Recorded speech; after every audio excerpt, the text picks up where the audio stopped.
This is the 18th season of Bass Talk Live.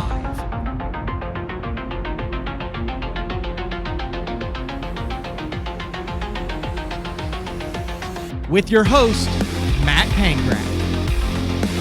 BTL is brought to you by Lowrance, Bass Cat Boats, AFCO, Strike King Lures, Sunline, Big Bite Baits, Spro, X-Zone Lures, Gamakatsu, The Bass Tank, Denali Rods, and Pro Guide Batteries. BTL, coming at you! Good morning and welcome to another exciting edition of BTL Bass Talk Live, where we are going to talk about bass fishing, the final regular show of the 2022 season. The first season solo without Mark Jeffries. We made it through, and I thought, what better way to end it than with one of my good buddies. And I'm going to call him a good buddy because, listen, I'll be honest. I've done this game a long time now. I started covering it. I started going to every single Elite Series and FLW tournament in 2008, and I went to every single Elite Series through the 2018 season, probably half of the FLWs, every Cup, every Classic. There's a lot of good guys in this sport. There really are. There's a lot of good guys in this sport. But then when you stop seeing people, or you stop going, or you stop writing articles, or you stop doing stuff, there's a lot of those guys that kind of fall off the map. They don't call, they don't say, hey, what's up, without wanting something, without wanting an article. And there's nothing wrong with that. I mean, that's the industry. I provide that through media, through writing, through video, through content on it. But dude, I'll tell you what, throughout all the years, and I don't get to see the Cajun baby Cliff Crochet very much, but dude, he is one of the few guys, the handful of guys that I call a true friend, who will call up just to chat. Usually it's to take a shot at Oklahoma or to talk about LSU or something. It might be after a tournament. It might be after one of my opens, but he always follows it up. And listen, he's probably got more on his plate than 98% of the guys out there. We might get to see some of that this morning. He's in his kitchen in, I think they're still in Pierre Part, Louisiana. Are you still in Pierre, Cliff? Yeah, Pierre Part. Born and raised, never leaving, ever, in the history of the world. I hear some clinking going on in the kitchen before. We had kids, we had dogs, we got all sorts of chaos going on. You have 4 boys under 6, right? 7. 4 boys under 7. 7, 5, and there'll be 3. The twins will be 3 in February. So everybody is talking, everybody has a personality, and everybody can also throw fists. And a dog. The dog seems like the calmest one out of the entire family unit that you have here. Hey, you talking about throwing fists, but I'm doing the throw down, like, in a second, instantly. And then you ask them, did you hit your brother? Just said, yeah, I hit him. Like, so they're just all about it. Yeah, they're like, I hit him. Like, they don't even know it's bad or whatever. I don't know. It's kind of friction. On one hand, I'm like, that's pretty cool. They fighting. Let them be boys. On the other hand, I'm like, golly. They're fighting, and they don't even know it's bad. Is there a guide to parenting? Or, I mean, I remember you had baby Ben in the stroller, and then Lee, and then all of a sudden the twins. Like, how at what point do you get comfortable with being a dad and knowing what to do? Or are you still just winging it 7 years into this thing? Scared every day. Just kind of hold on for the ride. For me, I'm lucky.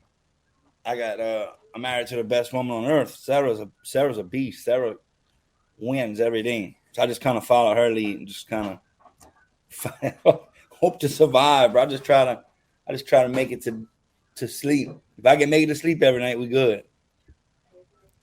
You're gonna have a lot of high school football games to attend in the next 15 years, Cliff. I hope.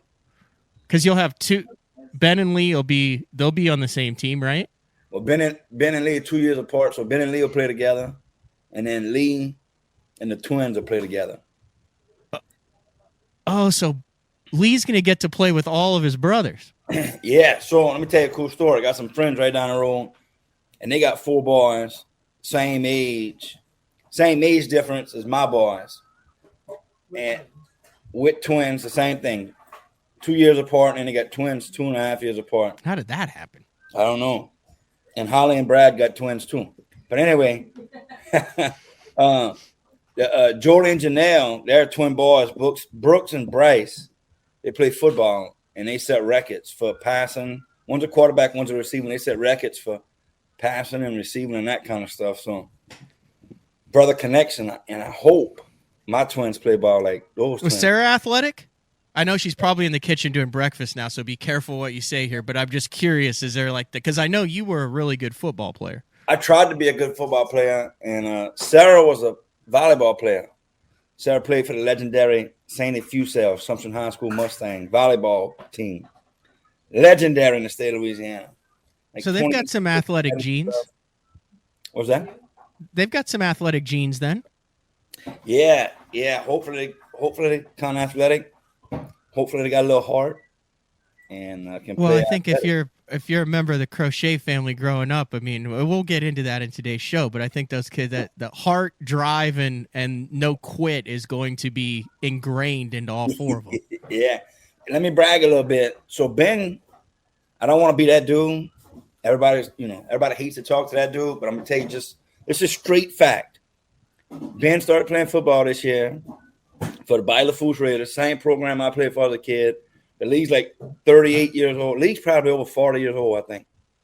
So Ben goes play D team, 5 and 6 year old football, and he the start of the season was kind of rough.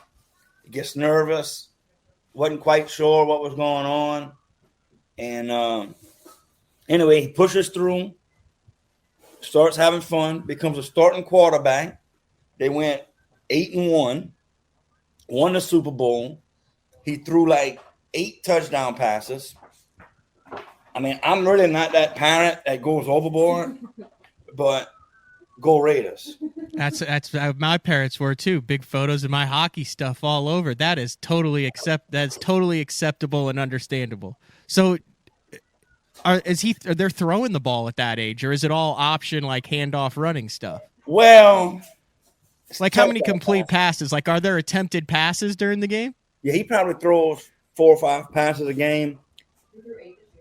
But he plays with some really athletic kids.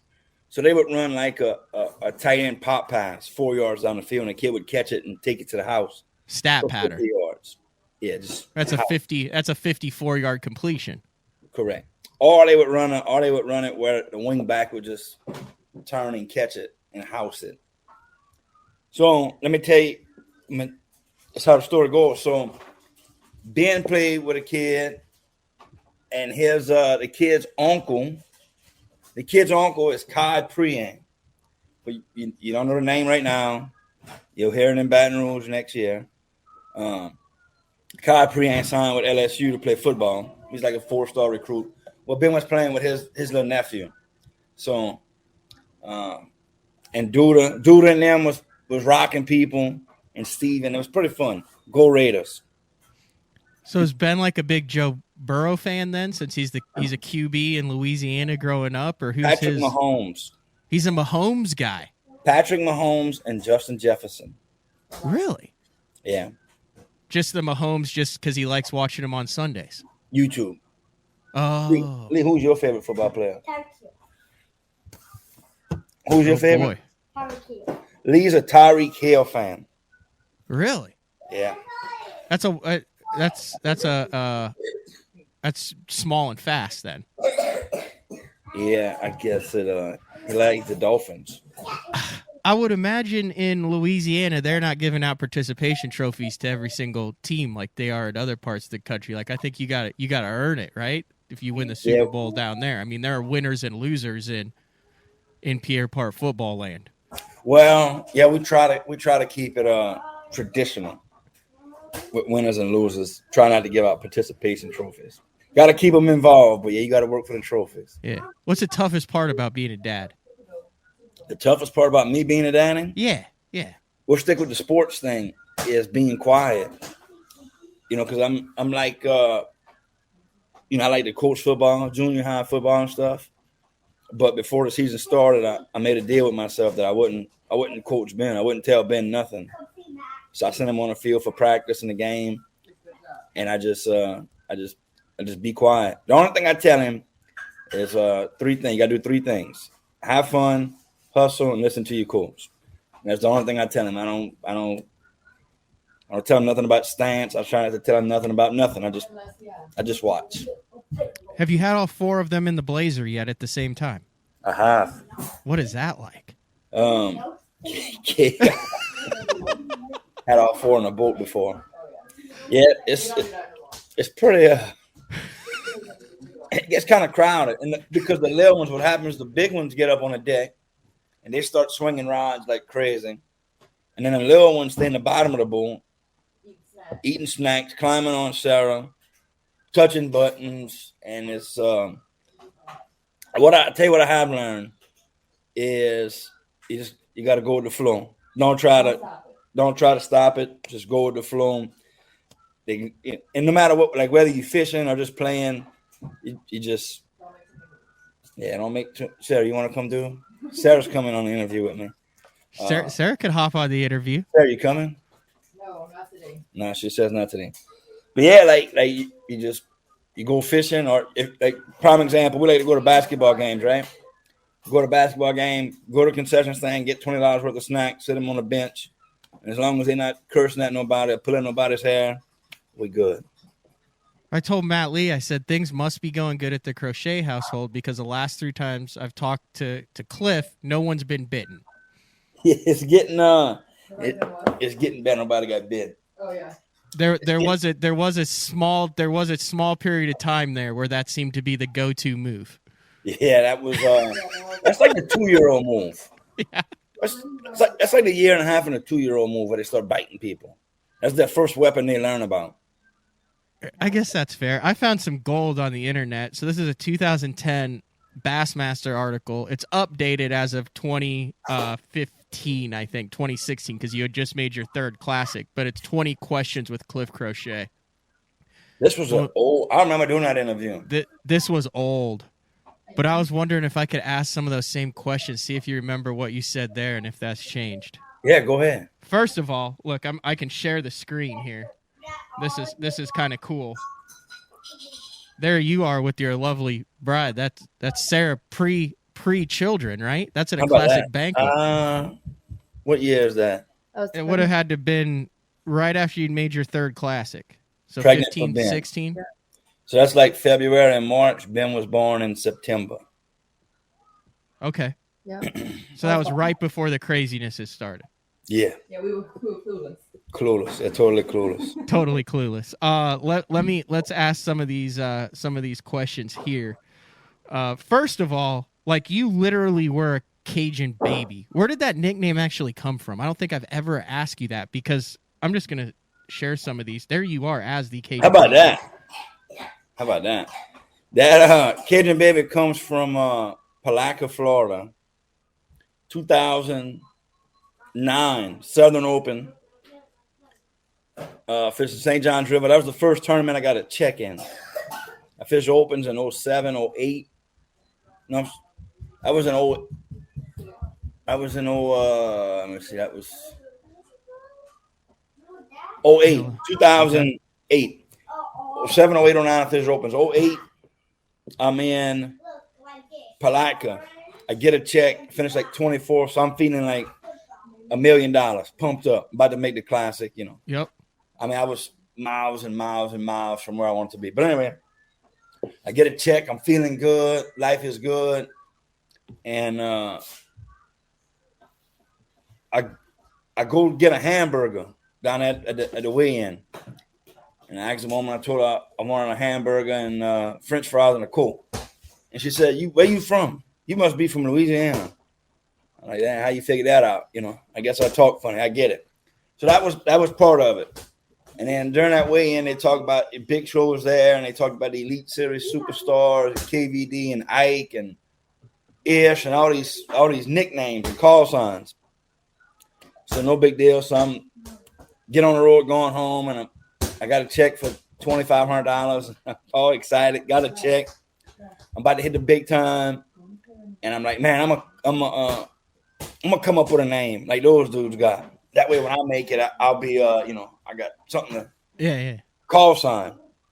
So I started going with different stuff, thinking, and then Cajun Baby Fishing was born. Oh, And I you told, came up with the nickname yourself. yeah, driving home from Palatka, somewhere between Tallahassee and Baton Rouge, I guess. So I come up with it. Now you have to implement it.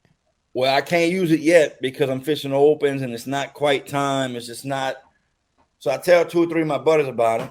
I was running with Jamie Lesh at the time and Pittman. I tell them about it and they think it's stupid. I'm an idiot, whatever. So fast forward to 2009, I qualified, fished a 2010 Classic and Elite Series. I'm getting my boat wrapped, and you got to put your name on the side of the boat. And I was rigging my boat at Ken Sherman, front to back boat service. Ken took care of me for a long time. But anyway, Ken says, man, you ought to put that on the side of the boat. Cajun Baby, Cliff Crochet. I'm like, you think? He's like, bro, I'm telling you, you need to do it. So I go to the wrap shop, get the sticker made. It's on my, Cajun Baby, Cliff Crochet. And Hank was on the water taking pictures during practice for the Classic. Gotten a couple pictures. Keith Allen was the MC at the time. He got a hold of it. Got to the arena. They call me Cajun Baby, Cliff Crochet. And it stuck. Smartest, stupidest thing I ever come up with in my life. Why is it the stupidest? Well, it started as a joke. You know what I mean? Yeah. Clowning. Most of the time when you're clowning, it ends up not good or you end up in trouble or, But this ended up being a good deal and it worked. Stuck. And, I didn't make $1 million off of it. I'm still trying to make $1 million off of it. But it definitely helps me stand out in the crowd. I think I have a Cajun Baby shirt still. I mean, you had shirts made and all Yeah, sorts of stuff. I had some made back in the day, some originals. Hats. I did a little bit, trying to just keep it moving. You know what I mean? Yeah. So I'm going through these 20 questions here, and you mentioned how everything kind of started kicking off there, and you fish the opens in 07, 8, 9, that deal, and then the Elite Series. But something that's going on right now is I kind of think the Bass Nation, which is the old Federation Nation, which a lot of us kind of grew up in that are in that age, and then they had the split, and it got wild between the TBF and the Bass Nation. But I think right now Bass is kind of figuring out what to do with the Bass Nation to try to get more participation, to keep the heritage, the tradition, the Brandon Polinick, Brian Kirchhoff, Iconell. I mean, there's a bunch of guys. Caleb Sumrall. Jamie Lesh. Yeah, Caleb Sumrall. It's insane, the names there. But here's the thing. It's really small. And if you know about it, you know about it. And if you don't know anything about it. So it'll be interesting to see what Bass does. But I'm interested in your take on it because I'll add this. Second. Hold on. Yeah. Tim Carmouche, Louisiana Federation guy, made the Nationals this year. Isn't Dave Cavell Louisiana too? Dave Cavell, Jason Pittman. Who's the dude who won absolutely everything out of the back of the boat? He didn't fish. Ryan Levine. Ryan Levine won when they had a co-angler deal. He's a boater. He qualified for Louisiana like in the bottom half, so he went as a co-angler. He went to the national championship, towed his boat, drew a Japanese guy who didn't speak English. The guy hadn't caught a fish in 3 days. Levine's like, I'm going to smash him. The guy through his interpreter says, hey, this guy's from Louisiana. He's going to catch him. The Japanese guy goes, okay, let's roll. Levine blows everyone away by 20 pounds, gets to fish the final day as a boater, wins the co-angler side, a boat, and like $20,000 cash. Also wins the boater side, another boat, another $20,000 cash, and a spot in the Classic. Sold both boats, went back to work. Yeah. Fish a Classic at Conroe. So the cool thing about that whole federation thing, you're talking about keeping it going and get it going. Yeah, I mean, that's important to you. That's how you kind of got that's your first hardware, dude. Yeah, but like me, Jamie, Ryan, Tim, Pittman, Jamie, that whole crew, Cavell, dude, that was all like same era, like we all came up together generally, in like a 5-year period.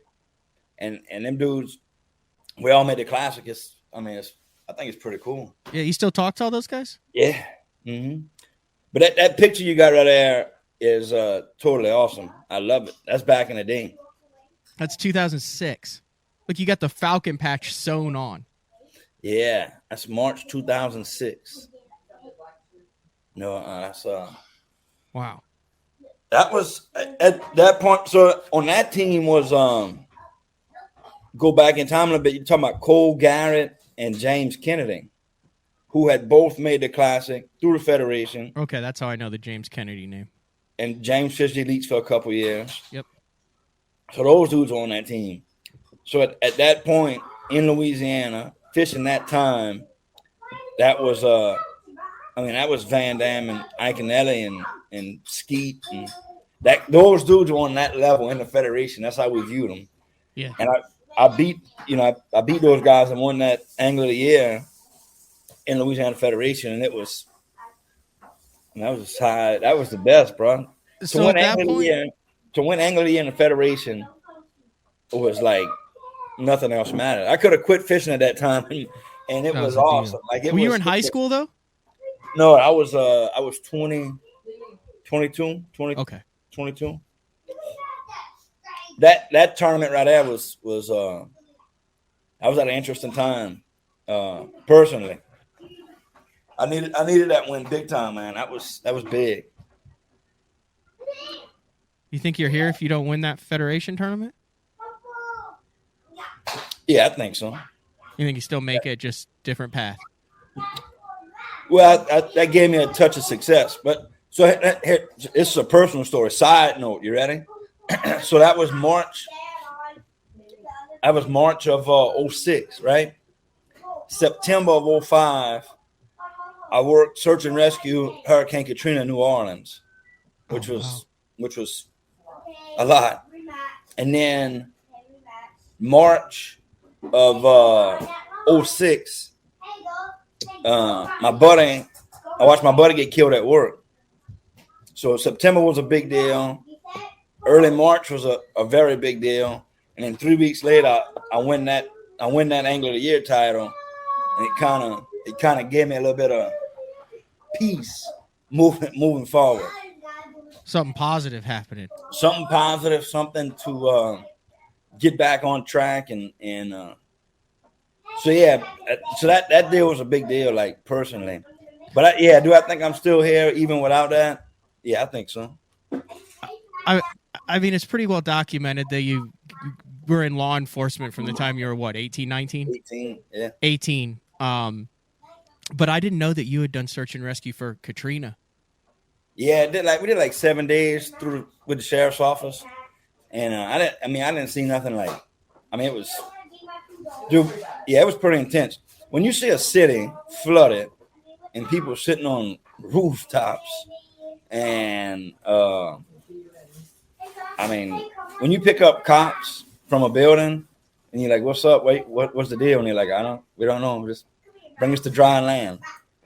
Or you drop people off on the highway and there's nothing there.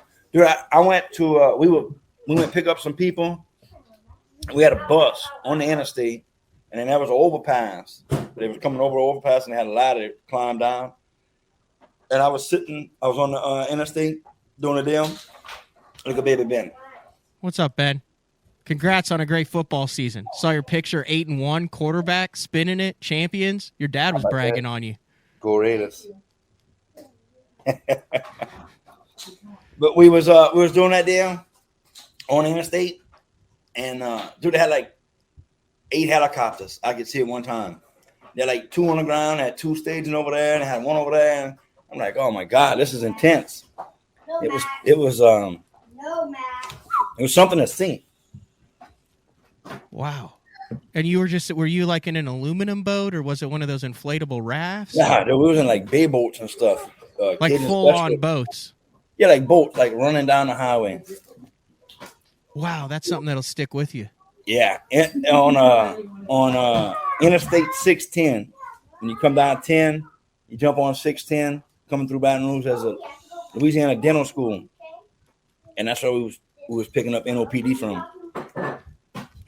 It was pretty cool. We commandeered a van from some people. Because the dude I used to work with, Michael Brown, his mom and daddy was in New Orleans. So we had to try to get to their house to see where they was at and stuff. It was. How do you commandeer a van? Is it like in Grand Theft Auto where you literally just open the door and you're like, get out of the van? Like, hey, sheriff's office, we need this van. And they're like, yeah, whatever you guys need. And yeah, kind of well. I mean, they really didn't have a choice, probably. Not really. It was, but it was like who? I mean, how does that happen? Like, dude, does that get returned to them at the end? Yeah, we went where we had to go, and then we brought it back to them. It was. Did you at least fill up the gas tank? Can't fill up the gas tank. There's no gas. Oh yeah, you're in a natural disaster. Yeah, it was. That was an interesting deal.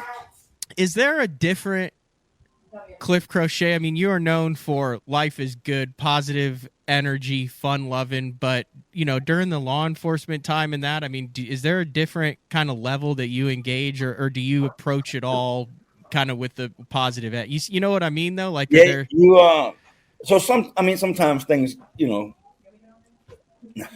sometimes things get professional. You know what I mean?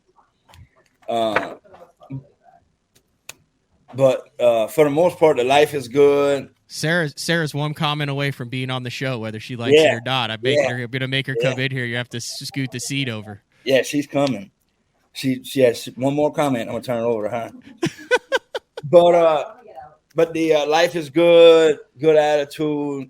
What's up? You know, like he's a good dude. That whole mentality, just being easy, helped me a whole bunch in law enforcement. Because I'm gonna win no matter what. I'm gonna get what I want no matter what. You know what I'm saying? Like if you go into jail or you getting a ticket, like that's fact. That's gonna happen. And it may take an extra 3 or 4 minutes, but if I can approach you and explain to you what's about to happen and maybe let you feel like you're in control for a minute, you know, 99% of the time it went down a lot more graceful than if you went there smash and grab, you know. Mm-hmm. Now, I mean, sometimes you got to smash and grab, and that's just the nature of the beast. But I like to take 2 or 3 extra minutes and just talk through it, and life is good, and it all ends up the same anyway. Yeah, I'm gonna win eventually. The cop is gonna win eventually. Yeah. So let's just, you know, we'll do it the easy way, and life is good. You basically retired in 2013 with the fishing thing, and then have you gone back a little bit, or? I went riding around a couple times and check it out, but I don't mess with it now. Yeah, it's been like a decade. Does it feel like a lifetime ago? No, it feels like 2 weeks ago. Really? Yeah. Life moves fast. I think Ferris Bueller said that. Life moves fast. You know what? I've never seen that movie. Are you serious? Yeah, no, never seen it. You need to go check that out. The Ferris Bueller's Day Off? Yeah. Like, I know the quotes from it, but I don't know the context. Like, you're not living right, bro. I think he steal his dad's car and skip school? Isn't that the premise of the movie? He steals his buddy's daddy's car. Oh, even worse. It's pretty awesome.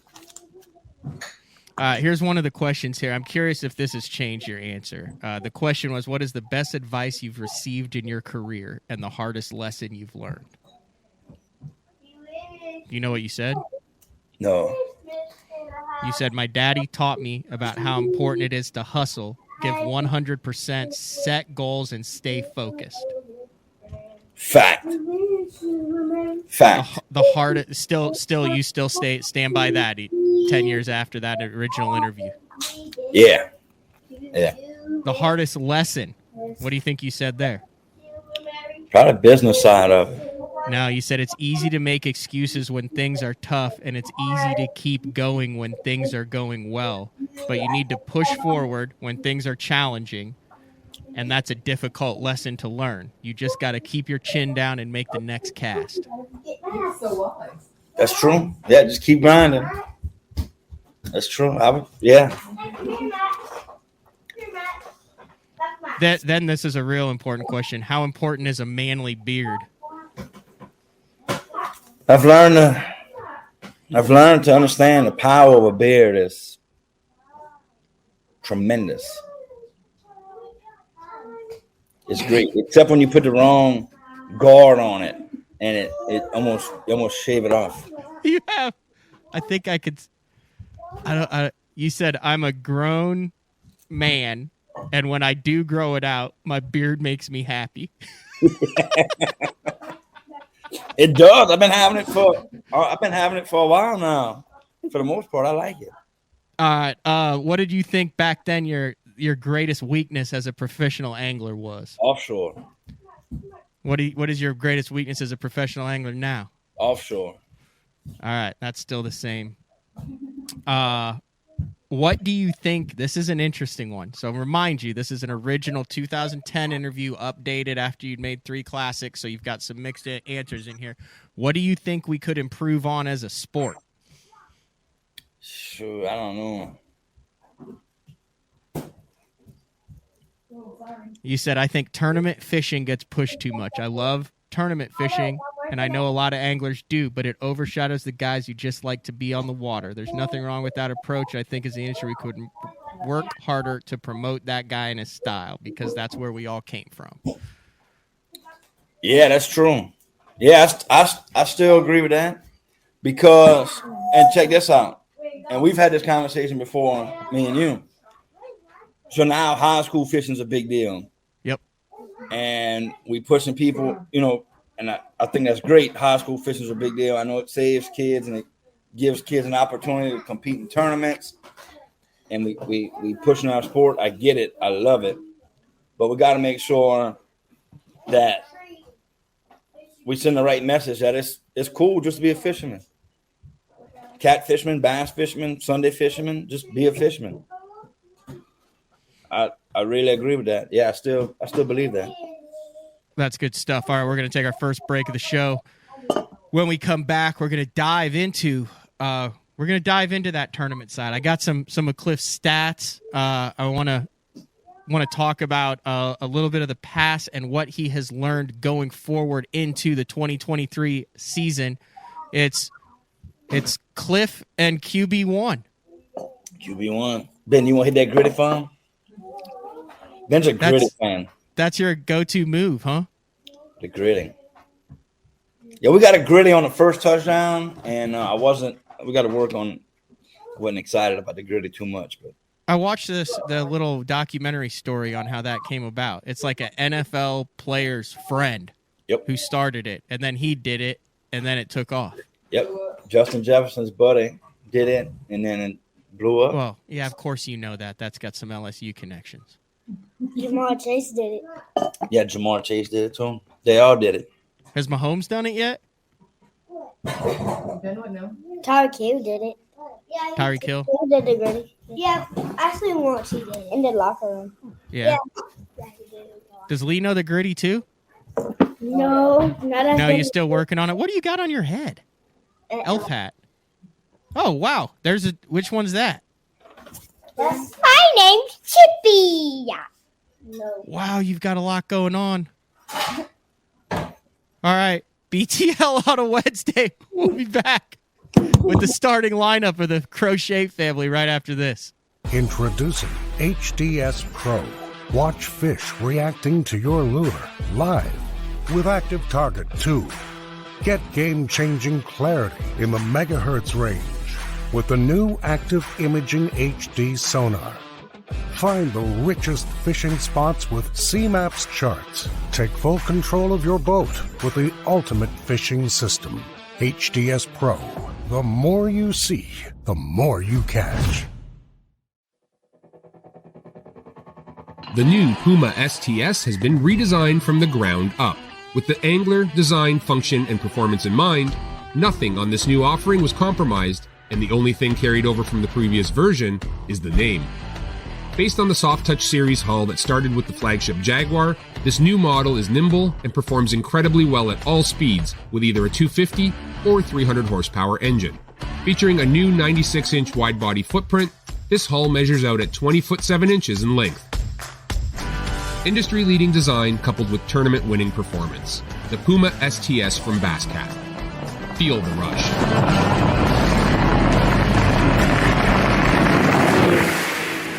Hey guys, Gerald Swindle representing the AFCO Hydronaut. This is the jacket I love wearing when times is tough, and I'm talking about the weather, not the fishing. The jacket, what I like, I got a double cup right here. I can seal up the bottom of my jacket because when you're fishing, you're holding your arms up. You're bad about getting water that runs downhill. Everything bends good. I'm long arm. Look, it fits very comfortable. My arms is flexible. I've got the speed hood on, pouring down rain. I can get everything zipped up. One thing they did is they made plenty of pocket space. If you ain't got enough pockets in the Hydronaut rain suit, you just got too much stuff. From the water membrane, that's 30K, baby. 30 times the reason you ain't gonna get wet. Super warm. If it's cold in the wintertime, you put on your Hydronaut, you're gonna be a much more comfortable person. If you don't just look sexy at Dairy Queen, wear your Hydronaut. We got it from small to 5X. Most rain gear does not come in that many sizes. You got waist adjusting straps. We can make it fit you. No matter what the environment is, we want you to be comfortable. We want you to be dry. You gotta check it out. It ain't gonna let you down.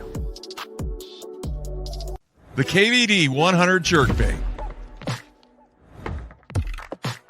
15 different colors. A perfect combination of roll, wiggle, and flash. Increased castability. 3D eyes. Premium black nickel hooks. KVD. Tie one on. Striking lures. All right, welcome back. BTL on a Wednesday with the Cajun Baby. Cliff Crochet just did a hat change as we came back. That was solid there. That last commercial there reminded me, and I'd forgotten about this. That's Mark Jeffrey's voice talking about the one and only KVD jerkbait. You were a fan of Jeffrey's and what he was doing with the Bass Zone website way back in the day. Like before I was around, like 05, 06, 07, an early adopter of the BZ and all things professional fishing that Mark was doing, right? Yeah, I still got that hat, the original hat I had somewhere. And I had a shirt. I had a Bass Zone shirt. And I'm not sure how I found Bass Zone. Maybe through Alan Kelly, buddy of mine that used to live in Wagner. I don't know how I found Bass Zone, but I thought it was awesome. I thought the one thing I loved about Bass Zone back in the day, I loved the articles every day. I loved the chat room. I used to watch the chat room. Dude, the chat room used to be wild. There were like death threats and parking lot fights that were set up and accusations, and then there'd be fishing report. Like when I first came on, like Jeffrey's biggest deal was how not to get sued over the chat room, how to monetize it, and how to manage it. Like it was like a full-time job for him in there. I mean, it was just a steady stream. Do they still make? Is it Black Angel jigs? They still making them? That was a big one way back in the day. I have no idea. I remember that was right when I started interning. Whatever went down. What about A&M Baits? Yeah, they're still around. A&M Baits, and then there was a rap company that did everybody's rap. Yeah. Yeah, and that was all message board fodder. What about Hootie? Hootie was a big character. Yep, he was a big one on the message board. I think that's how Mark found a bunch of people to write for him and cover stuff too. Was just on the message board. And then Bradley had at one point ran a Bass Zone rap. He did. So that was a deal where it was a vintage Jeffries thing. Brad made the Elite Series, didn't have any sponsors, didn't have any raps. So Jeffries was. This is the craziest thing ever. So Jeffries was sponsored by Skeeter. So instead of even Jeffries paying for it, I think if my memory serves me right, he was even able to run the Bass Zone wrap like through the Skeeter sponsorship. So Hallman gets a free wrap, and Jeffries gets a BZ wrap that Skeeter had to pay for. Jeffries is something else. He is something else. University. Here, look at these. Hold on one second. This will bring back some memories.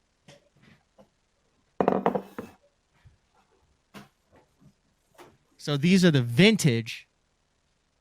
This is the timeline of the vintage Bass Zone hats. Because like I said, I was working on vintage. So this was the first one.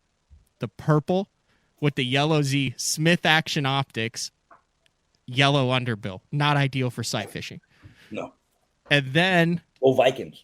Yes. And then he said, you know what? Let's switch it up.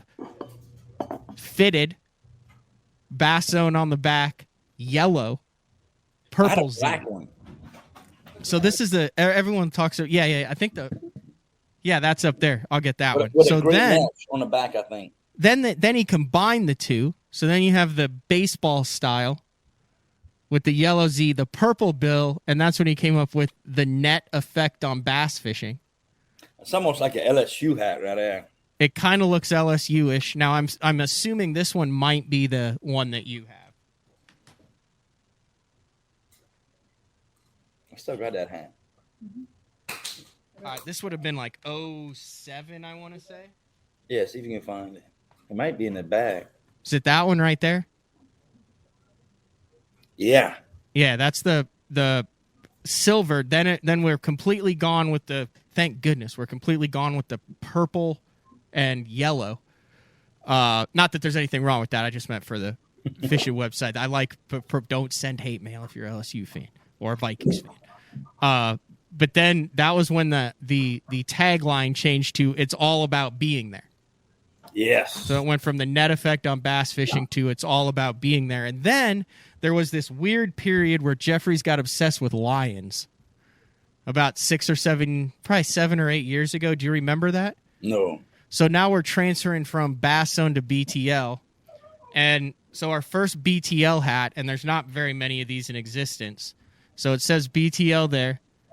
This was back in the Nike days, so had to be a Nike hat, which this is not a Nike hat. That's literally the Nike logo that he had put on that hat. Not joking. And then, this is the BTL, the official BTL hat. All it is a lime lion. That's a Detroit lion. It's basically the Detroit Lion in purple or in green. Anyway, and now we've got just the standard. I don't have any. There's one out in the truck. Just the Richardson 112 BTL hats. I don't know how we got on that. Was that hat? I remember that hat. How did a Richardson 112 become relevant? Like at one point, nobody knew what hat they wore, and then about 3 years ago, everybody had to wear a Richardson 112. I think it was the that red dirt kind of Texas, Oklahoma scene, wasn't it? Like Richardson, the Cowboys and stuff. It's a good hat. There's another one out there that I can't remember what the name of it is.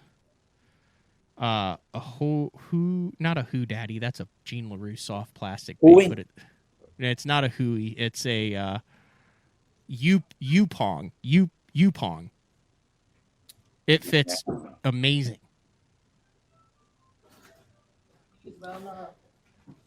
Oh, did you find the hat? That's it. Look at the sweat on that. How long has it been since you had that one on? It's been a minute. Oh my gosh, Cliff. Is that the hat you qualify for the elites in? One of them? I got I think I'd have to look back. I had on them red skeeter hats on.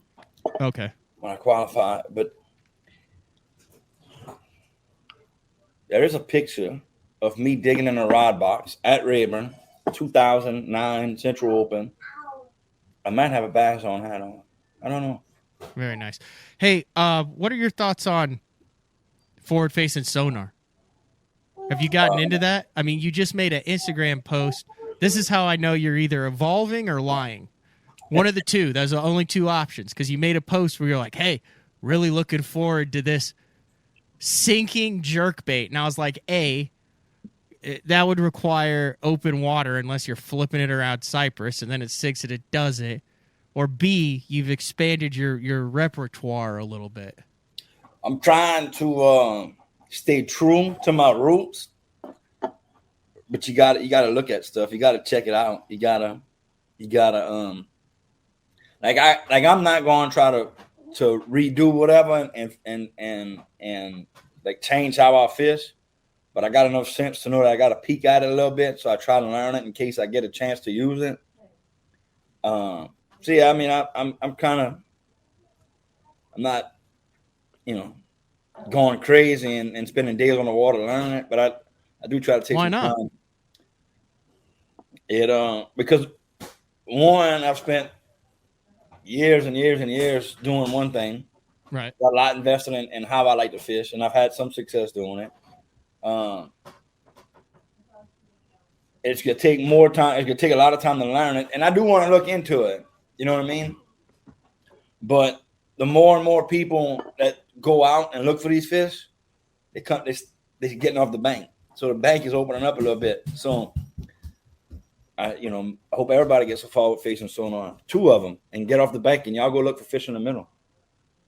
All right, no secret, and I think you'd be first to admit, not the years that you've wanted over the last 5 or 6 years. Fact. Lower half AOY finishes. I mean, you've had a couple top 10s. You've had some highlights sprinkled in there. But as a whole, I mean, we're not talking that 2012, 13, 14 where you went back-to-back classics and had top 10 finish in the Bassmaster Angler of the Year and were ahead of the guys that you grew up idolizing. Is that a format change? Is that a life change? A family change? What is? Because I mean, you obviously have the talent in you. You've won opens. You finished in the top 10. You fished in 4 Bassmaster Classics. You have over $500,000 in earnings. You've been doing this over a dozen years now. Yeah. So yeah, the last couple of years haven't been good. So the format. So we'll go back to way back when. So get started, have some success, you get going, and so you like fight for you fight to catch them. Once you catch them, this is what gets me in trouble in the water. I see something or I feel something, I know it'll work, and instead of being normal and going catch fish, and following your gut to see what you got and just go with that. I'm like, all right, that works. Like, I bet I can go catch them over there on a spinner beam. But let me add to it. Let me go find the needle in the haystack. Let me go find the diamond in the rough. Let me do something special. Let me find something different. And that kills me. And then I'm like, man, you go back and you throw that spinner bait down in Windy Bank and you catch 2. And had you done that for 6 hours, you'd have caught 14 fish. With some big ones, and life is good. But when you go through a frog or a jerkbait, or you go do something different that don't really work for 6 hours, and you come back and you do what should work for an hour, that's the results you get. Like, I always want to find something more, something more difficult. I don't. It's stupid, yeah. But because since the BPT. And I had to do a lot of looking up to find this. Average everything out. 56th place average finish in those events. So I guess for the last 4 years, it was just you weren't catching enough. 56th is you're catching fish. You've got some quality. You had some tanks. You had some good ones. But as a whole, you have an enormous, like in 2021, you had your entire 2021 season was 7th, 54th, 58th, 59th, 56th, 45th, 54th. That's like maddening because you're right there. Yeah, that so what now that was some of that was the different format where you had to catch more fish. Yeah. So, and this is not going into the format and that whole conversation or whatever, but like fact, that format, every fish counts, you have to catch more fish. Yeah, that's not your style. And what happened to me a lot of times is I would have a fair day. I would catch 7, 9, 10 fish, but I just needed a few more. Or if you get 10 bites a day, you miss one, you set the hook early on 2, now you're down to 7 fish. And I just didn't get quite enough bites. And that's just not being good enough on the water, not closing it out. I mean, so in theory, you're back to the 5 fish and there's fewer than ever guys on the bank. Life is good. When did you start saying that? Life is good? Yeah, I mean, I know it's been like a T-shirt brand for a while, but that's something that I feel like you've picked up over the past decade. Life is good started when I was fishing bass and on the Elite Series somewhere, and I had a tough day on the water, and I wanted to, my emotions were starting to come out. I wanted to about to pop off because I had a frustrating day on the water and things wasn't going right. I needed I needed an exit. I needed something just I could relieve some steam and just get off a stage without saying nothing stupid. Life is good. Life is good can go anywhere from, a kindergarten conversation all the way to I'm really dropping F-bombs and wanting to fight with you, but you'll never know. It just covers anything. Life is good, bro. Life is good. Just keep moving. Covers anything. Do you remember the conversation you had with Chip Porcher? We were up north around Cayuga, and he was having a tough year in 2013, and you were actually having your best year at that point. We were in a seafood restaurant. Do you remember that at all? Yeah, I remember. It's kind of stuck with me. Yeah, generally, if I remember the conversation, Chip was talking about he was struggling and money and how it didn't work or whatever, and I think I basically told him just go fishing, keep moving, don't worry about nothing. Like, don't worry about why not. Just go and let it happen. That was a part of it, but you also talked about you don't understand. Let me see if I can get this right. You don't understand how bad you want it until your back is up against the wall, and then you understand what it takes to fish at that level because you don't have an option. You remember that? Or you quit? Yeah. Yeah. Like if you want to keep doing it, you have to make that decision. Either it's not going to work out, or you have put yourself in that position where you have to catch him. There is no, we'll get him next one. Yeah. Yeah, like that's true in anything, bro. When shit gets tough, you gotta, if you really want whatever you're doing, you gotta buckle down and do what you gotta do to be successful. And if it's not that important to you, you quit and walk away. Yeah. Hey, before Ben moves on to bigger and better things, I did want to share this because this was in there. It also has the Cajun baby and the logo and everything that was there. Holy cow! You know who that is? Who's that dude, man? That's me. I'm telling you, this 20 questions with Cliff Crochet is whoever did this. This is like a great. What the heck? What's the story behind this one? That was at I think that's at Sabine. Those are some crocheted rainbow shorts. Michael Malone gave me that. Oh, because they're crocheted. Yeah. I see. That's very interesting. Sponsorship wise, like I said, you haven't been making $150,000 to $200,000 a year. Like we just had this thing where we were looking at like Michael Neal and Wheeler and Connell, and the money is ridiculous. But it seems like you've had some really good sponsors: Cass King, Bill Lewis, the boat companies, that stuff that have really kind of been with you for a number of years. You're always doing stuff on the water for them. Yeah, I've been lucky to partner up with some good people throughout my career. Some people I'm still with, some people I'm not. But that I learned early on in my career. It wasn't just about fishing. I didn't really like that fact, but I learned it and I accepted it.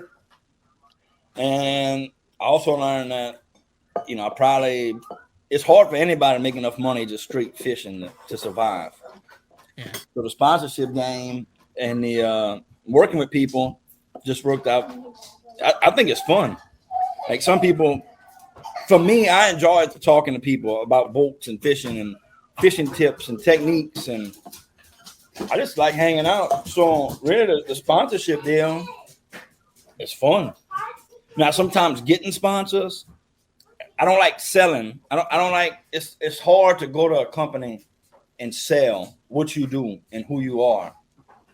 But once you can get in and have a relationship with the company, with the Al Norraker or Wes Higgins or Casing, and you get to meet these people and they get to meet you, and you hope that they see you having fun. You hope that you're helping them and helping people catch more fish, and in turn that sells product. Life is good. That's the fun part of it. when you can help somebody have more fun on the water and catch more fish, and that in turn sells product, that's how I like to do it. That's fun for me. What's important for you for the next 5 to 10 years? What's on the fishing side, like, are we talking wins? Are we talking consistency? Red crest? What would you like to see fishing wise from your fishing career? Look back on it in 5 years. From this point forward, from 5 years, look back and what was the goal? I like to better look back and say, hey, you finally got your head out your ass and you went fishing and you became relevant and started pounding in tournaments and got some shootouts and had some fun. Kind of like we just talked about the conversation with Chip. Here you are, like performance hadn't been what you want it to be. It's time to, get better on the water and get in a couple fights and get a couple trophies and make some money, and life is good. It has to have been frustrating. It is. Because it's not always like, sometimes it's not what it is on paper as far as the results. You know what I mean?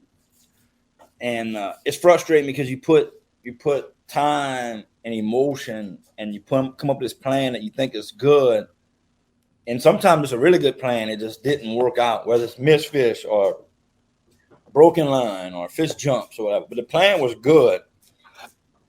And the plan was worth $100,000 first place check. It just didn't work out. And you look stupid because you finished 64th. You know what I mean? Mm-hmm. But I just need to grab another gear and get back after it and make good decisions and catch fish. That would be the plan on the water in 5 years. To look back and say, dude, what happened? You were 39, you grabbed another gear, had a lot going on. But some kind of way you still got it done on the water. That would be the goal. How important is a red crest to you? You think you'll ever fish for the Classic again? Or check this out. When in 5 years from now, if you look back on this interview, you're like, man, what was the plan in 5 years from now? To I don't want to say it to reinvent myself, personally, but to my stats over those 5 years from the previous 12 or 13, be like, dang, what happened to this dude? That's the goal on the water. Figured something out. Yep. And I think I got it. I know I got it. Yeah. I know I can catch them. I've done it before. I just need to do it on the water, and it'll be a fun ride back to the top.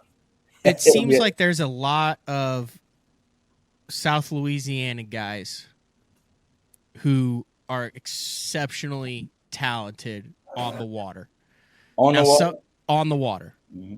And make the Bassmaster Elite Series, make the top levels of fishing. But then it seems like there's a separation there too. There's some that then struggle, and then others that go on to be, the Hackneys, and you've been in it for 13 or 14 years. You understand what I'm saying there?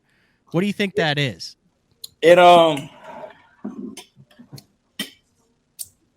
guys that, like, good fishermen from South Louisiana, I guess we're just lucky to be from Louisiana, and maybe God let us catch a few fish. It's just a culture thing. People enjoy fishing and live in a swamp, so I guess it kind of all goes together. But to get there.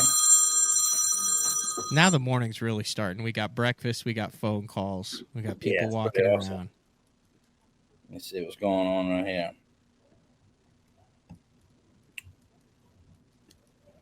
So the guys that make it, man, the biggest thing is just to have to know how to get there. That's the biggest deal. Yeah. And luckily I had people before me that went, so I know how to get there, through the opens and that kind of stuff. Because when you started, when you made the Elite Series, had never thrown a deep diving plug, true or false? I never caught him on a deep diving plug before. The first time you caught him on a plug, I believe Harold Allen was watching you. Gunnersville was the first time I smashed him. in the Elite Series. Yep. I mean, there's a ton of techniques that you did not learn or had not fished until you were in Elite Series competition. True? True. And really, that might have been the best thing for me. Because I had 6 tackle boxes. And I only did about 3 things. And I might go Flipped. Frog. Flip, frog, and crank. Let's or spinnerbait. Let's spinnerbait. Very simple. Very simple. How many boxes do you carry now? 84,000. Oh, you're a guy who loads the boat down now?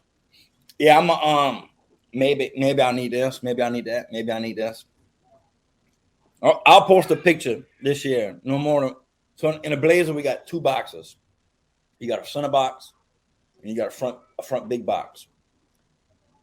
I'll make it a goal this year just to fish out of one center box.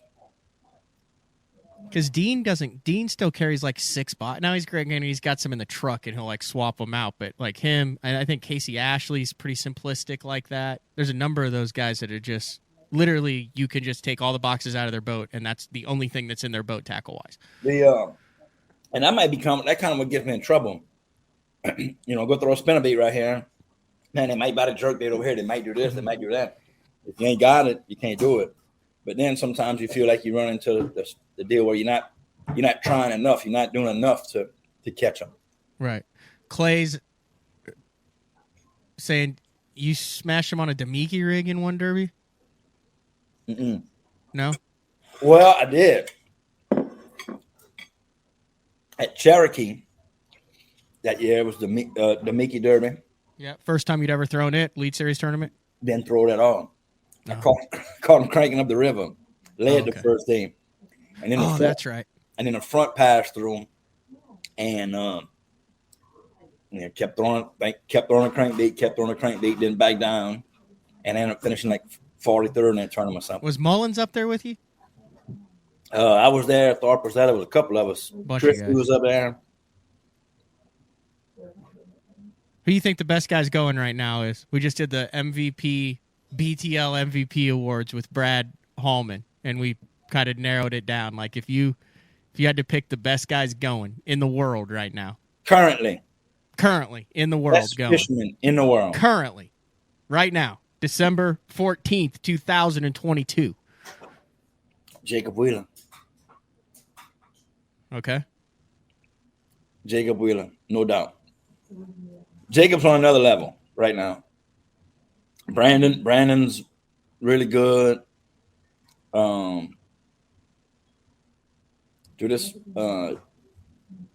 Wheeler over the last couple of years has been out the box. Yeah, he's pretty good. I mean, top 3 flippers, power fishing, your style, like top 3 guys going right now. Right now, December 14th, 2022. Hackattack, Thorpe, and man, you see Grumpy. Grumpy's a good flipper. Grumpy's good. Who's Grumpy? Who's Grumpy? Matt Herron. Oh, okay. You're putting Herron over Christie. Christie's evolved a little more than I don't know if he's straight flipping no more. He's kind of a little bit of everything. He went aluminum, kind of opened up a little bit, forward facing sonar. Now he can do it all. He is a top 3 flipper, but he's more of a utility guy now. Okay. Hackney, Tharp, Herron. Yeah. Cliff Crochet. Can you be an effective power fisherman, heavy line flipper without having an aggressive personality? Like, can you be a passive yet effective shallow water angler, or do you have to have the screw you, you're my fish, I'm getting you out of the dang bush, don't get in my way to be successful at that? Biff was a flipper too. How you don't say Biff? Right. But look at all the personalities that you're naming. Aaron Martins is the only one. There was a passive flipper. Yeah. Aaron Martins. was probably like, because he flipped a drop shot. Yeah. And was talking to cats on the bank and stuff. But he was a different dude too. You know what I mean? No, all the flippers have a chip on their shoulder. You know what's the best thing I like about it? Talking about flippers being like aggressive. If you ever talk to Denny, if you ever had a rough day on the water, or if you ever looking for an attaboy, pat on the back, do not talk to Denny. Because Denny will crush your heart and just be like, name me a friendly flipper, Cliff. It don't exist. I'm going to the list. I mean, dude, you get a guy out there at the drop shot and stuff, or a ledge guy, and you'll be best friends for the next 8 hours. You get in a guy's row of bushes who knows what he's doing, and you're like, I might get killed. Shama's pretty intense. Yeah, he's got a chip on his shoulder. But there's different levels. You know what I mean? They got Ish is like Ish, Bill Lowen. Bill Lowen's a friendly flipper. But listen to this. This is where we're going right here. Even me to a certain point, like, hey, Matt, what's going on here, buddy? Yeah, catching a couple. Just, BTL, life is good. If you come close, I'm going to kill you. You know what I mean? Mm-hmm. Like Bill Lowen to give you a, come on, man. Come on. But he's also most likely throwing a swim jig. Yeah, but like silent killers, you know what I'm saying? Like, yeah, okay. Stephen Browning, nice flipper. Yes, unless he fits in that category I've got him pegged wrong. No, yeah, but Stephen's another one. Like, he's gonna ask you, like Biffle and Browning, just like straight up tell you, don't come in here. Biffle, yeah, Denny and Biffle, hack attack, like look at you, don't come in here. I'm gonna beat you up. You know what I mean? Yeah. Browning. Clay Williamson says Gary Klein. I feel like he has a fairly foul disposition on the water. Like, he would not like you in his area flipping. He's intense. Yeah, very intense. And he's deaf. So but anyway, yeah, like, hey, it's like the old school dudes, Biffle and them. They just look at you. Don't come in here. Mm-hmm. Hallman is not a friendly flipper. You do not want to get in the way of Brad Hallman when he's flipping. You do not want to be in his area. Hallman gets very, very sour when it comes to, if he's got 3 25-pound strings on his front deck, like he is psyching. It's like a game. It's like a football game to him. He's psyching himself up. He's like, I'm getting those out of the bushes, and there's nothing they can do about it. No one's getting in my way, and I'm going to do it for 8 hours. Like, he is not a friendly flipper. Hey, the friendly flippers, the Browning, Bill Lowen, Ishama, like, they'll let you go to a certain point, and like I said, good morning, how you doing? But when you reach that point where you crowd their water, they're gonna tell you, like, bang. What about Bob? Bobby Lane, friendly flipper. Lane kind of plays both that side. Like, Bobby's kind of. So if Bobby likes you, if Bobby thinks you're a decent guy, he give you a little wiggle room. He'll give you a little wiggle room. If you come in at it and you crowd Bob and he don't like you, he's gonna tell you. Like, he'll look at you. Someone said, what about Andy Montgomery? That guy's off skipping a chatterbait around docks or doing a shad spawn or a buzzbait or something. He can flip, but I don't put him in the category of cantankerous power fisherman. Andy fits in life is good. Like, Andy laughs. Oh, he plays with his cows and he throws a chatterbait. Andy's a stone cold killer. I know he is, but he's not I don't put him in the angry Biffle, Brower, that type of deal. No, he can get there quick, but he don't. Okay, like Fletcher. So there's a difference between grass guys and guys who flip everything, right? Like, we're talking bushes, lay downs, like, I'm talking about the guys who, if there is something to flip in 0 to 3 foot of water on that lake, they will find it.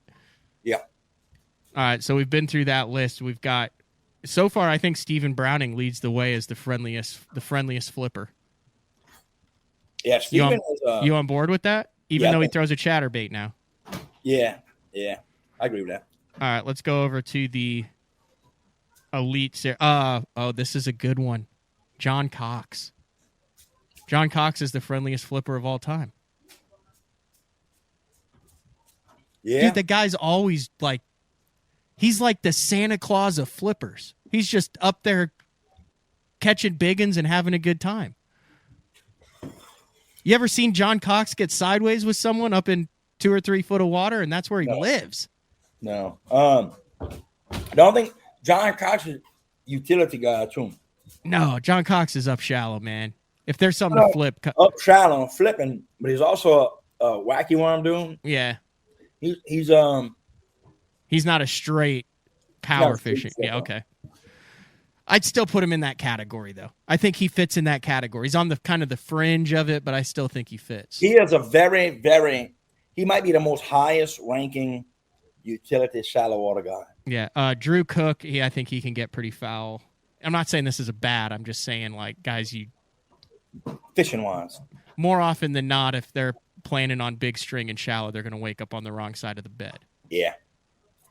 Brian New, I think gets pretty. I mean, some of these guys you don't know really well. I think he's friends of friends that I've hung out with from time to time, but I don't really. Yeah, he's very good, but he's way too versatile to be considered just a shallow guy. Let's see, yeah, Hackney, obviously no. Christie, yeah, I don't want to mess with Porosnik up shallow. I know he fishes everything, but he can be. He's the guy who, when he's up shallow, he's the best shallow. When he's out finessing, he's good at finessing. And if he grabs you, you're in trouble. Yeah, big bear paw. Whoa. Yeah. Schmidt, not a pleasant guy. I don't think I'd like to fish around Schmidt up shallow. Come on, man. Never. I was headed right for that lay down. Never fished around him. Pat Schlapper. I've had some interactions with Schlapper. He seems like a nice guy, but I think he also does a bunch of different stuff. I think he cranks. He goes offshore. Caleb Summerall. Wouldn't want to mess around with him up shallow. Like he would let you know if he appreciates it or not. Yeah, he's probably between a Biffle and a Browning. If it's going good, he'll tolerate you. If it's not going good, you're gonna feel the Cajun's going to come out in him. Yeah. I'm going through the list here. Boy. Yeah. I think it's going to be a Stephen Browning win for the friendliest flipper. Stephen or Bill? We have 3 people. We have Stephen Browning, Bill Lowen, and John Cox. Do we agree on this, Cliff? Yeah, I'm gonna go with Stephen's the friendliest flipper. Stephen Browning is the friendliest flipper going right now. I think so. Followed by Bill Lowen. Bill the Thrill. Dollar Bill. Or the Turtle. That's a guy who's got like 6 nicknames. Yeah. Team Scream Team. Oh, yeah, because of his wife. Every time he weighed in. Every time. Man, he couldn't fish MLF because she'd have to like rent a pontoon boat and then scream as soon as the clock ran out. At the end of the third period. Jen gets pumped. If we left anyone out, let us know. Like I said, we did the show with Hallman and we did the MVP, and I think we were too keenly aware not to try to be homers. Andy Morgan. Okay, I've had very limited interaction with Andy Morgan. Like, he's always been super nice to me. I've never heard anyone say anything bad, but does that guy I don't know, is there a switch that he flips to where he's super intense, or is he seems, I don't know. I don't know about him. You know him better than I do, Cliff. Where does he fit on that list? Andy does a real good job of playing old Dunbar from Tennessee. He's just flipping on down the bank, whatever. Or this is what Andy would do to you.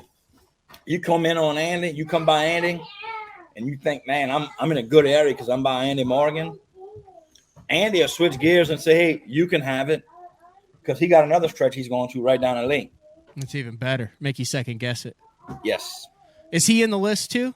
or not. I feel like Andy does a lot of spinnerbait. Like I'm talking about like the guys who, if it's there, that's what they're doing. That's why Faircloth isn't in this list, because Faircloth will win offshore. Faircloth will get on a ledge. Faircloth will throw a drop shot.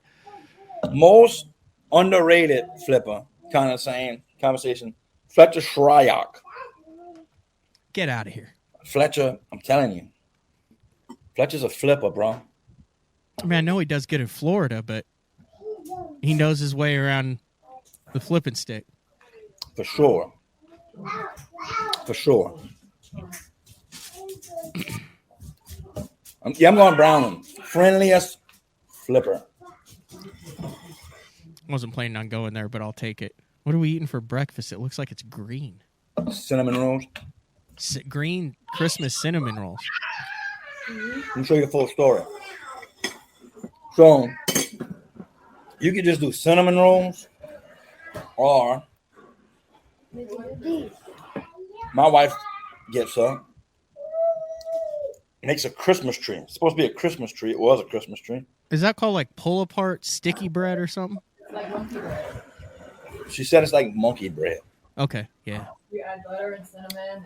Yeah, you add butter. You take the cinnamon roll, tear it apart, add butter, cinnamon, milk, put it in a pan, Christmas tree pan, and there you go. All right, we'll wrap this up. Someone said Wesley Strader. He can get cranky. That gum. All right, cool. Wrap this up, bro. So an hour and 17 minutes. I feel like we've been doing it for 6 hours. 6 minutes. No, I was going to wrap it up. I was going to let you get back to business at hand. It's a holiday season. Like I said, you got all the kids around. Sarah's making baked goods. Mike told me one time, if you're doing a show and it feels like it's going for 10 hours, it's a horrible show. But if you're doing a show and it feels like you've been doing it for 5 minutes and you're an hour into it, it's been a good show. That's good. Hey, I posted on my Instagram last night. You ever burned a blister into the entire length of your finger with a hairdryer trying to get your boat wrap off? If you are a fisherman and you got a wrap boat, you have gotten blisters on your hands pulling your wrap off. That's a real first world problem to have. It happens. But I'm complaining about it. Yeah. The best way to pull your wrap off, if you can catch it in Louisiana, it's 80 degrees. You just let that boat bake in the sun for a couple hours and then you put it on. That's the easiest way. We don't have that option here. Never really boat dried it. Might take it up to the fiberglass shop up in Tulsa that my buddy Brock runs. Shoreline Boat and RV for all your RV and fiberglass bass boat repairs. Tulsa, Kansas City, and Austin. They're coming on board next year. If you couldn't tell from that. That was a freebie. That was a freebie. All right, KG Baby. Social media, new sponsors, anything else you want to get in here? Plug anything that people can do to stay in tune with you heading into the new year. Cliff Crochet on all social media platforms. Of course, shout out to the sponsors: Blazer, Bolt, Bill Lewis, Casking Power Poles, Dakota Lithium, Crusher Lures, Busby, Lowrance, K2. Always net bait, snag proof. I'm gonna forget somebody somewhere, but yeah, social media. I invite everybody to follow me. Check it out. It's some promotional sales stuff, but I try to keep it real and help people put a few fish in the boat. So it is. I would love for Ben to take us out with the gritty. Ben, you want to grit him? Just to hit it for a couple. I mean, dude, you're the quarterback. You're the center stage. You got to get used to this, man. You got another 10 years of this stuff.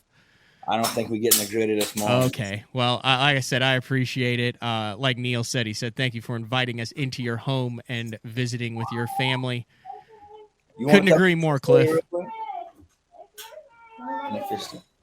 What's that? I'm sorry. I was trying to get Ben on the show. He don't want to take part. He's on the show. It's good. Come see. Real quick. I'm not trying to be that daddy. Jay, come see. Oh, you can be a daddy all you want. The twins know what's going on. They don't want it. They don't want no part of it. Here comes Lee. Gotta give Lee a shout out. Lee, want to come tell Mr. Matt bye? Lee, thanks for jumping on the show today. I appreciate it. You did awesome. Holy cow. Where'd you catch those? What are those? Bass. Where'd you catch those? I don't know. On the Atchafalaya Basin? The spillway. In You the giving up cliff spots now.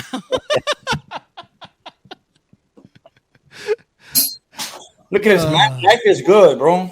I could be on a ranch feeding horses and stuff, but instead, a good old domestic life. Well played. Well played. All right. John Conley. Go look up domestic life. John Conley. That's about my life. All right. Lee, Ben, Cliff, Sarah. Yes, sir. Penny. Thank you for jumping on BTL today. You forgot Penny. You forgot Aunt Penn. Any pins here? Aunt Penn walked in. And Penny. Yeah. So you've got And the aunt, the 4 kids, the wife, and the golden doodle. Want to go get the golden doodle? Yeah, go get the golden doodle. We always like dogs on BTL. Here, Charlie. This is a great show to end the year on. No, Charlie, come back, Charlie. No. Boy, I bet I'm a little harshy now. that dog has the patience of a saint. Yeah, that dog's going to heaven.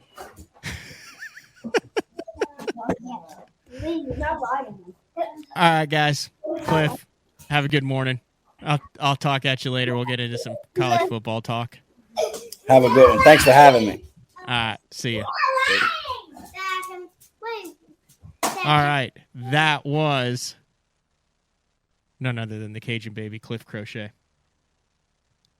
I don't even know what to say after closing the segment out like that. That was some good stuff. All right, we're going to take our final break of the show when we come back. Wrap things up on a Wednesday. On a Wednesday?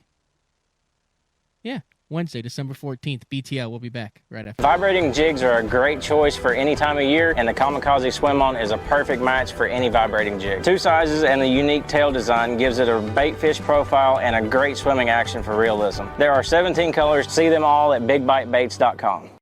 The Spro Little John crankbait has been around for almost 15 years, and it is one of my go-to crankbaits whenever I need a fish in the boat, so you can never have enough new colors. That's why Spro's coming out with a handful of new colors, including Pearl Shad, which has this bleached out white look, but it's got this pearlescent, really, really pretty. We've got Copper Shad, which looks amazing in the water. It's got that purple flake on the back, really, really pops in the water. And then if you want some real pop, we've got Sparkle Shad, nothing but sparkles all over this thing. And then last but not least, we've got the matte Sexy Shad, just a really different looking color for a crankbait. So you want to give them a little different look, that matte Sexy Shad is definitely the one to go with. All these colors are available in the original Little John and the MD.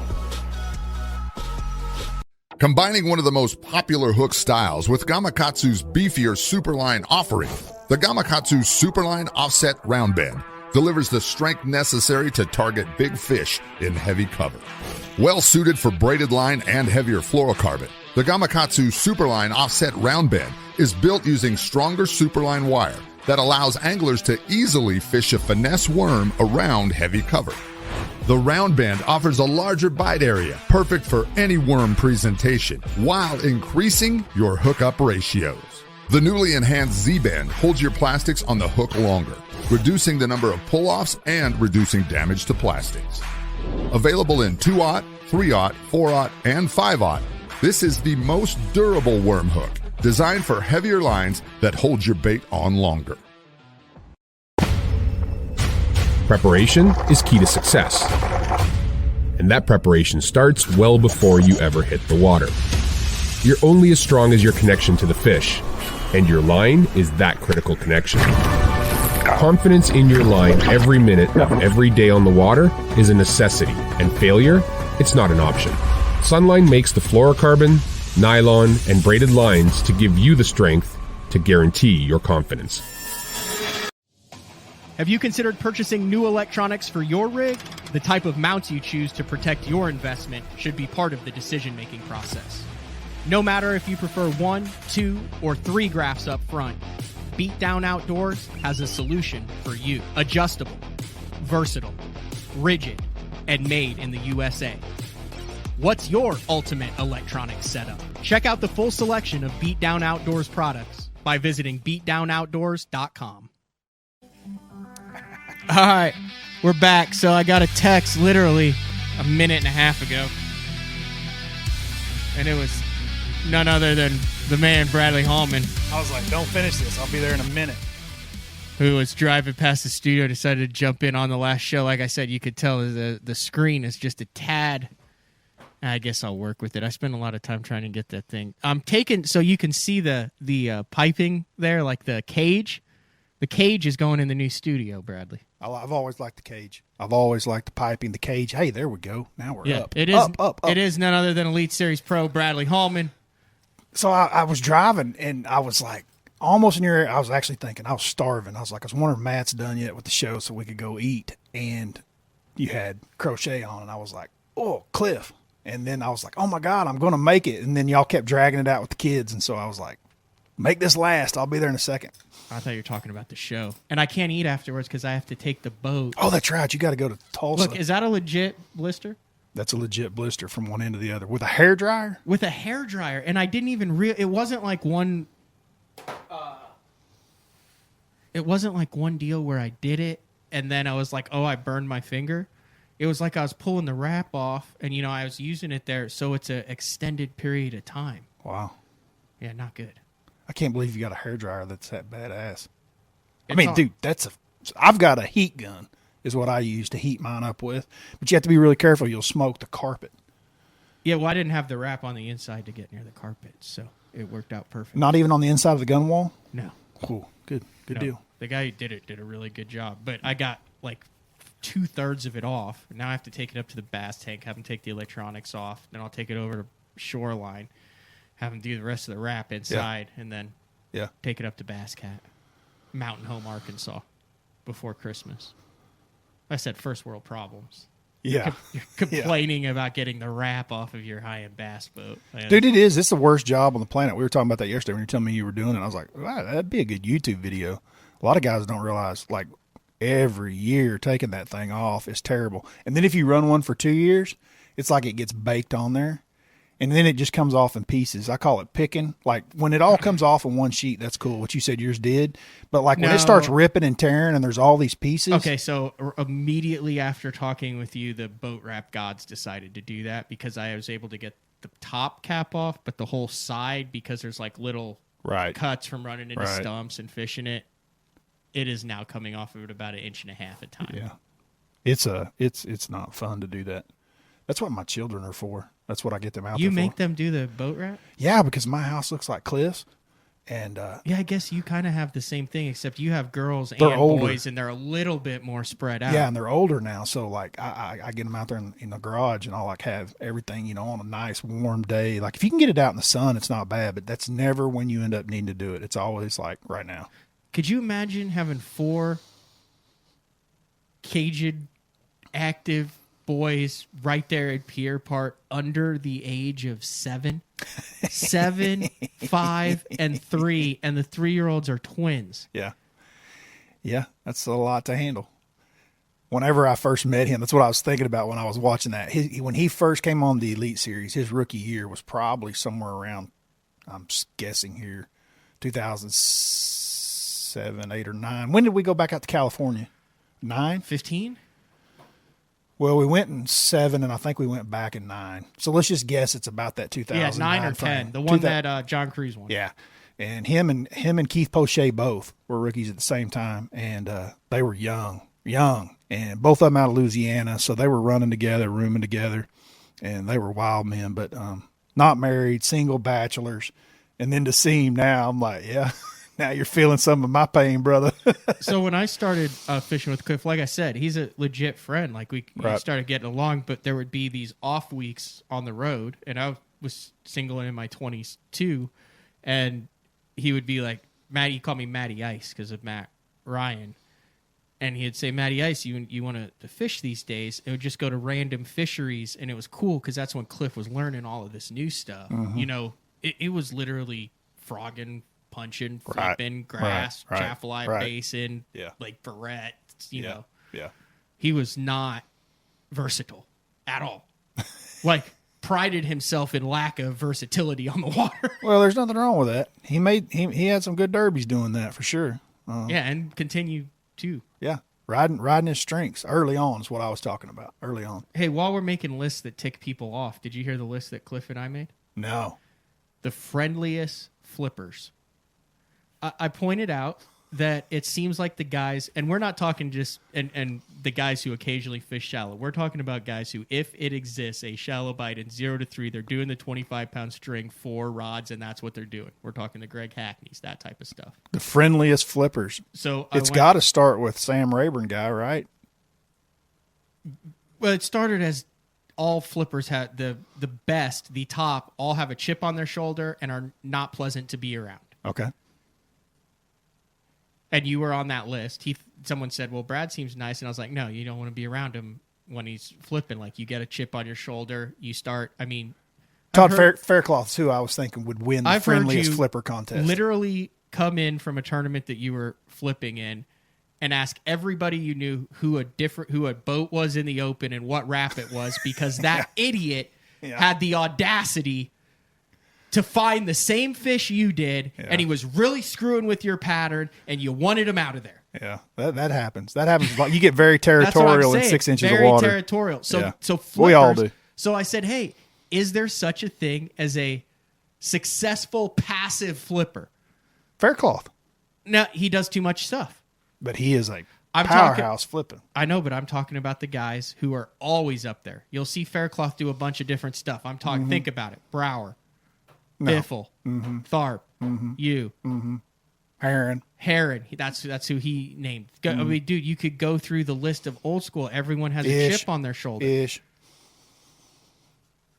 Yeah, it's because it's 6 inches of water, bro. So here's the list that we came up with. I want to see if you agree. Stephen Browning, friendliest flipper. Yeah. Bill Owen. Yeah. And John Cox. Those were our top 3. But I've never fished around Cox, so there's a lot of guys that are super friendly on the bank at the boat ramp. Yeah. Especially when they got 20 pounds and about to cash we're $10,000 talking check. about on the water. I know. That's what I'm saying. They may be totally I different. What is that? You need to take that. No. Have you ever heard that? Is that an Amber Alert or something? I don't know what that is. Is it an alarm for the Yeah. house? I don't know. Is it an app you need to take No, care it's of it? it's a wife. A wife that's like urgent, pick up, urgent, pick up. Well, you can go pick up if you need to. No, you're good. I'm texting now. We're rolling. I've been a part of some of your urgent calls are indeed urgent, and some of them are like, where is this? Exactly. It's like, I was like, what's up? If it is urgent, we could wrap it up. But are you cool with that 3? Now, Cajun Baby did not want to put Cox at the front of the list because he believed that he did too much spinning rod and wacky rigging while up shallow, that wasn't true power. Yeah. So we were both comfortable with Stephen Browning. Yeah, I would go Browning. Dude, I'm telling you, Faircloth spends a lot of time up there, and he's probably pretty friendly on the water as well. I know, but Faircloth also is offshore a lot and will do a lot of deep cranking and ledge stuff and offshore stuff. And I feel like it's not Faircloth's only deal. Like, Faircloth will do stuff that the guys you just named. Yeah. Biffle, Brower. But, you know who you could throw into that's a blast from the past? That's really nice? Very nice. Just quiet, and I think a lot of people thought of it was Terry Butcher. Would you consider him a friendly flipper? No. No, he's not pleasant to be around? He would get in fights constantly. Terry! So when he was on the Elite Series, him and Biffle fought constantly. Did they really? Yeah. Everything good? No, she says propane smell in the house, and she's freaking out and wants to know how to turn the gas off to All it. right, well, we're going to wrap the show up anyway, but it's a great time for you to come in. Do you have anything else, or are you just driving by and wanted to stop by? No, I was just driving by thinking about eating, honestly, and then y'all were still going, and then all the kids jumping around really got me thinking I hadn't talked to that dude in a long time. But it's all right. I caught it late. Hey, yeah, I got his number. I just, we all get busy. It was cool seeing him on there. And this is the last one of the year? Yeah, so we're doing day 4 tomorrow with Frank Scalish, and that'll be the last one. Of the year. So yeah, this is the last one of the year. I believe this is crazy how this worked out. The very first show of the year, did I not have you in studio? Probably. I don't know. Yeah, we did. We kicked off the year together. That's right. The very first show of the year. Because that was your first one without Marcus. Yep. That's right. And we're going to end the year together, so that worked absolutely perfect. Thank you for jumping in. Hey, big news. What? This is life-changing for me. Dude, when you have 20/20 Hawkeyes your entire life, and then it leaves you in your 40s, I have been lost and roaming for the last 2 years. Glasses, no glasses, spectacles, put sunglasses on, back to my glasses up close, to tie a knot, different things. Yeah. But my far vision's going as well. So I just came out of the first time wearing contacts. You wear contacts, don't you? Mm-hmm. And she's telling me, and she's putting them on, she's like, you never worn contacts before. This probably not going to work. You're not going to have like great binocular vision, this or that or the other. By the time I was done, dude, I was reading the 2010 sheet. You have them in not right 2020, now? not 2015, 2010. And she was like, I've never had anybody read it. I'm like, XYZF. Very, very excited. Do you have them in right now? Yes. So can you read the comments on the screen then? 100%. And you didn't even. I would always have to yeah. And so from eye doctor standpoint, I can see without anything to safely drive, to do anything. Like, my eyesight's not that bad. Matter of fact, my right eye, she's like, they don't even make a lens to fix what little bit your right eye's off. And my left eye's off just a little bit. So to them, to eye doctors, to like working in an office or living life, it's not a big deal. But when you go from sight fishing and like priding yourself on being extremely good at sight fishing and seeing those little edges, seeing a fin, seeing a nose of a fish sticking out from a dock, as that starts to disappear, dude, it is bad. Yeah. And I didn't even realize it. Scott Martin and I filmed a show together down on Arbuckle a couple years ago. And we ended up sight fishing is what we ended up doing. And Scott and I were up there, and he's like, hey, come up here and catch this fish, get one on video. And I got up there, and it was like right before dark, so it's like low light. And I couldn't make out the damn fish. And Scott's like, it's right there. You don't see it? And I'm like, I don't freaking see it. And I got so mad that I was sitting at the eye doctor the next day. Mm-hmm. But then they were like, your eyesight's great. It's like barely off. But that little bit of difference when you're talking about the world of bass fishing is massive, dude. It's massive. I'm really excited right now because I could tell when I was driving, like everything looks crisp. I can see the leaves, the lines on the leaves of what are left on the trees. It's great. You think that's you left a couple of fish on the table the last couple of years? Absolutely. And now you'll also be able to see Elite Series guys this year that are encroaching on your area from further away. I'll be able to read that rap. I'm not on that friendly flipper list. Get the hell out of here. Guys, we're just going to be gone for 2.5 weeks. Like I said, I have to do the studio. I have to get a bunch of stuff done. We did the same thing last year. We typically take a 2-week break during the holiday season. We're going to do that same thing. We'll be back, I believe, like January 3rd. Day 4 is tomorrow with Frank Scalish, though, so we will be back with that one. Brad, thanks for jumping on. Thanks for stopping in. Greatly appreciate it. Like I said, start the year and end the year with you in studio, and it's been a heck of a year. Thank you very much. I appreciate it. Cajun Baby also, when he said he was going to do the interview in the kitchen, I was like, this is going to be really good or really bad. I thought it was wonderful. And it went really good. Aunt Penny, Aunt Pearl, that was great. Yeah, but there were always people walking by, and I was like, well, I don't know who that is. I don't know who that is. And then you'd see like a little head and then a big Kids are great, dude. It was all good. All right, this has been another edition of BTL Bass Talk Live for Wednesday, December 14th. We'll be back day 4 tomorrow, and then time for the holiday break. See ya.